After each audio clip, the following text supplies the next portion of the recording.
Gary Hess along with Gary Criswell. Usually it's post-game extra during high school football season, but today it's a special version of post-game extra. We're going to call it the Coach Rinaldi version.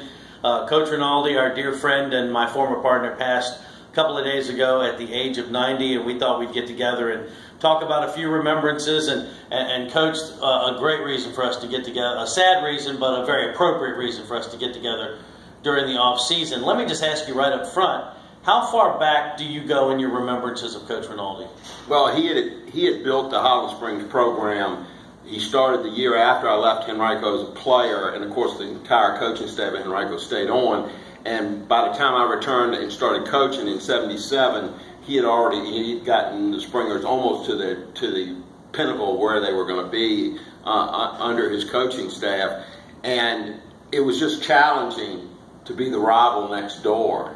And he had taken the rivalry out of it. Well, I think the first 3 years, Coach Brown had got him 2 times, and that still stuck in his craw a little bit later on in life. But by the late 70s, like most people, if you look at his record that they ran in the paper, he was losing only 1 game a year, and it wasn't usually to a Central Region team. You know, the interesting thing is, you know, I'm a few years younger than you. I graduated in '83, so mid to late 70s. I'm in middle school age, and I'm a big football fan. I'm following football, you know, NFL, college, and local high school football. And you hear about this Coach Rinaldi, and the Springers were so dominant every year in that stretch. I think it was a 7-year run, 73 to 78 or 9, where in the regular season they went 67-3. Right. I know that, and so that's just phenomenal. And then when you look at what he did, you know, 2 decades before the first time at Highland Springs, it really is amazing. But to hear about this legendary figure and then to double back and actually work with him in broadcasting was really amazing. And I know that you have talked about in your coaching before you got into broadcasting incorporating some of his philosophies. Oh, it was crazy. I mean, he challenged you as a coach. He was famous for the wing tee, but he would that Springer 6 is what got me to go to football camps, got me to go to clinics. And the funny thing of it is, most of what I know about Coach Rinaldi, I know from assistants that worked for him that I got to work with later. Both as assistant coaches in high school, but also later when these guys got their own programs like John Trott, and I was recruiting their guys. And that was my next intersection with Coach Rinaldi, was when I was coaching in college football. When we got to Hampton University, Coach Taylor wanted to bring in a guy from the wing tee, and Al had been out of coaching for almost 8 years. And of course, guess who I got to do the wing tee? And I explained to him the format. And he said to me, he looked at me with that twinkle in his eye, "Oh, you know, I could do defense too." And I said, "No, you couldn't. No, you couldn't, Coach. Because the sessions are at the same time." That's right. You talk about Coach Rinaldi, and I've seen so many posts on social media the last couple of days. Passion is the word that I just keep coming back to. For coaching, for the kids, for the game, for teaching, for everything in life. You know, if you talked about deciding where to go to breakfast, Al was going to be passionate about where you decide. Can you just talk about what you saw in the fire that just burned within him and the passion for life? He was a force of nature. And by the way, if you were picking breakfast spots, his choice he'd always get his choice. No question. He was, and the good news was he really only cared about a few things. He raised a great family. He cared about values that are important to people. But he was a football coach, and he was a teacher, and he loved his country, and that's about all you need to know. And I hate to say he was in his own little world, but he was in his own little world in a lot of ways. One of the things in all the bios and stuff that I had forgotten that he taught 6 years past his coaching tenure, which, by the way, his best job ever might have been the job he did at J.R. Tucker for that short period of time. Because he made them very, very respectable in a very, very short period of time. Now, when Fox Sports 910 started high school football in 1993, I did some of the games the first year. Coach Al did some of the games. By 95, we were pretty much the first full-time. By the playoffs in 94, really. Coach and I were the full-time tandem. And if you count 93, 15 years together. And that last year, you came aboard with us. For some of those years, you were in studio with Bill McDonald.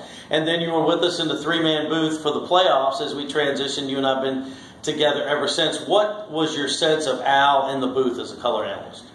Well, the funny thing of it is it was a big change for him because he was reacting. He didn't win all those games by reacting to the other guy. He had every contingency worked out. That, you know, his attention to detail carried over because I could tell the way the assistants that had worked with him when they started working with us at Henrico, how those guys prepared. And that was incredible. And he tried to carry that over, but it was funny because he was the excitement that he brought to the game, but he was never able to showcase exactly how good an X and O guy he was. He was all about the emotion, and the funny thing of it is that was great for the average listener because I don't know who that dude is, but man, he's excited about it.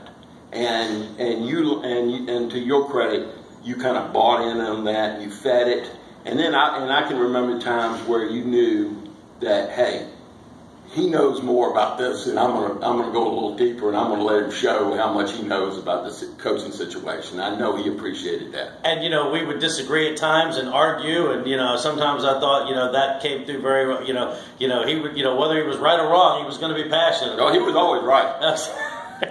So Friday nights were great with Coach Rinaldi, and we're going to miss him. Real quick, how would you characterize the legacy of Coach Al Rinaldi?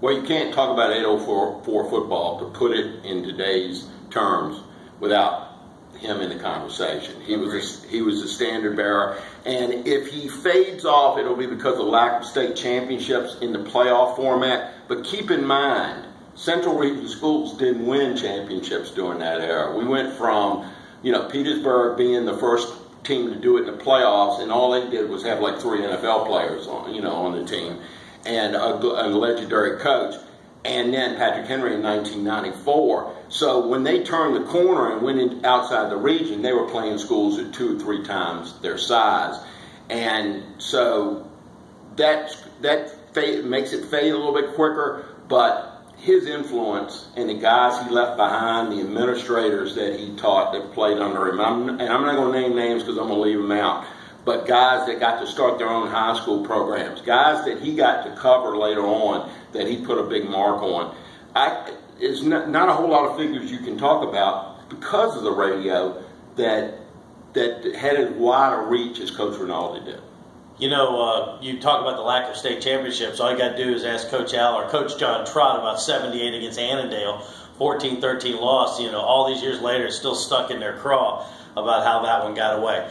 Coach Al Rinaldi was combat wounded in the Battle of the Bulge, decorated World War II veteran, Hall of Fame athlete at the University of Richmond, Hall of Fame coach at Highland Springs, and my broadcast partner for 15 years.